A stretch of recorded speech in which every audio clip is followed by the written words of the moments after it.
Laurent, un petit mot. HEC petit mot. Alumni nous accompagne depuis pratiquement le début. On est très contents. C'est l'occasion pour tout l'écosystème de l'école de pouvoir vivre et suivre un peu ce qui se fait autour de ce domaine. Un petit mot pour cette 4e édition. Déjà, je suis bien content. Bonjour à tous. Je suis très content d'être avec vous pour lancer ce Hub Forum pour la 3e année consécutive, effectivement. Je suis bien content aussi de parler après Emmanuel qui me met à l'aise puisqu'il relance le thème du small data. Et ça, je me sens un peu plus à l'aise que dans le big data, c'est très bien. On est très heureux d'être partenaire de succès, parce qu'on est très heureux de pouvoir y contribuer tous les ans par des intervenants HEC ou des participants HEC de grande qualité. On est très heureux aussi parce qu'on est bons élèves à HEC et qu'on se nourrit tous les ans des échanges du Hub Forum pour progresser, parce qu'on est convaincu que c'est du partage d'expérience et de l'échange que le lien naîtra et que le lien se densifiera, et d'abord entre les HEC, ce qui nous intéresse. HEC Alumni, l'association des diplômés d'HEC, c'est 45 000 membres dans tous les pays, dans tous les métiers. On a 107 nationalités, je redis, dans tous les pays, donc tous les métiers, et notamment les métiers qui nous intéressent aujourd'hui. Donc Emmanuel les a listés. Je vais revenir sur des très grandes familles, moi, de communication, de marketing, de médias, de développement produit, etc. Bon, avant de réussir de belles carrières dans ces différents univers, les HEC passent par l'école. L'école, clairement, insuffle cet esprit d'innovation et d'entrepreneuriat chez les diplômés. C'est vraiment l'ADN de l'école, l'innovation entrepreneuriat, et elle se l'applique à elle-même en premier, avec des innovations pédagogiques fortes, par exemple. Vous avez tous lu là, ces derniers jours qu'HEC rejoignait Coursera, donc devenait leader, enfin pionnier dans le domaine des MOOC en France. MOOC, on rappelle pour ceux qui... Donc c'est Mutual Open Online Courses, donc c'est le développement de cours en ligne. Ce sont des plateformes gratuites qui révolutionnent complètement le genre de l'enseignement, et donc HEC devient pionnier dans cette dimension-là. HEC est aussi pionnier dans le partenariat avec des grandes institutions qui font de l'innovation. Je pense à un exemple en particulier qui est très marquant, c'est la chaire Google at HEC, qui est une première mondiale pour Google.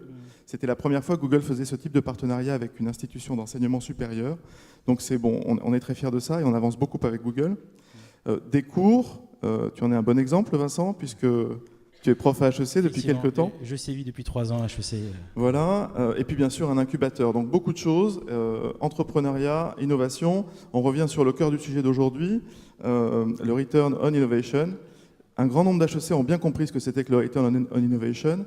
Je fais un petit voyage dans le temps très vite pour vous citer quelques exemples. On est dans les années 60.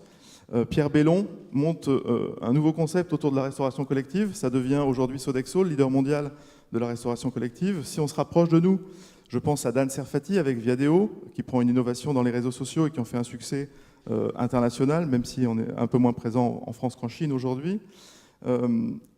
On a bien sûr beaucoup d'innovations dans plein de grands groupes industriels pour s'écarter un petit peu du digital. On peut y revenir aussi avec la communication. Je pense à Mercedes Serra, une de nos grandes anciennes, qui était présidente d'HEC Alumni, qui lance des concepts comme faire du ciel le plus bel endroit de la Terre, ou les bébés Evian, qui sont des buzz incroyables et qui sont de l'innovation qui paye pour la marque pour laquelle elle est produite. Donc c'est des exemples assez spectaculaires. Encore plus récemment, j'ai envie de vous parler de Guillaume Gibaud, que vous allez découvrir aujourd'hui, parce que j'ai vu qu'il était en une du magazine 01 Business, qui est un partenaire du Hub Forum. Et je vais, pour vous parler de cet exemple, vous poser une petite question un peu indiscrète à cette heure matinale.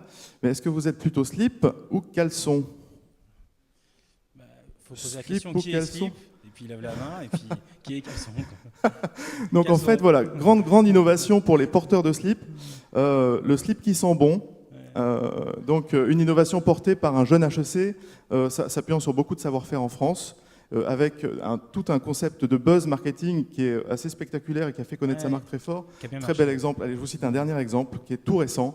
Mohamed Herbel, avec son collègue, son associé de l'Epitech. Donc Mohamed Herbel, HEC, a gagné un prix à Stanford devant 143 000 projets. Autour des API dont on reparlera aujourd'hui certainement, c'est Goupil pour ceux que ça intéresse. Et ce projet, pour la petite histoire, est né au sein d'une chaire HEC, Digital Innovation for Business, qui a été montée avec Free, Mythic, Pixmania, PKM, enfin Pierre Kosciusko-Morizet à titre perso, et j'en oublie un, j'en suis désolé. Mais donc voilà, beaucoup d'innovations portées par HEC. HEC creusait l'innovation au cœur du thème d'aujourd'hui. L'entrepreneuriat et l'innovation, c'est l'ADN d'HEC. Tous ces HEC sont acteurs de entrepreneuriat, innovation. Donc on est ravis à tous ces titres-là d'être avec vous aujourd'hui pour partager dans le Hub Forum. Et puis je pense qu'on va entrer dans le vif du sujet tout de suite. Absolument. À toi Vincent. Merci beaucoup. Merci beaucoup. Merci. Et merci pour ton soutien.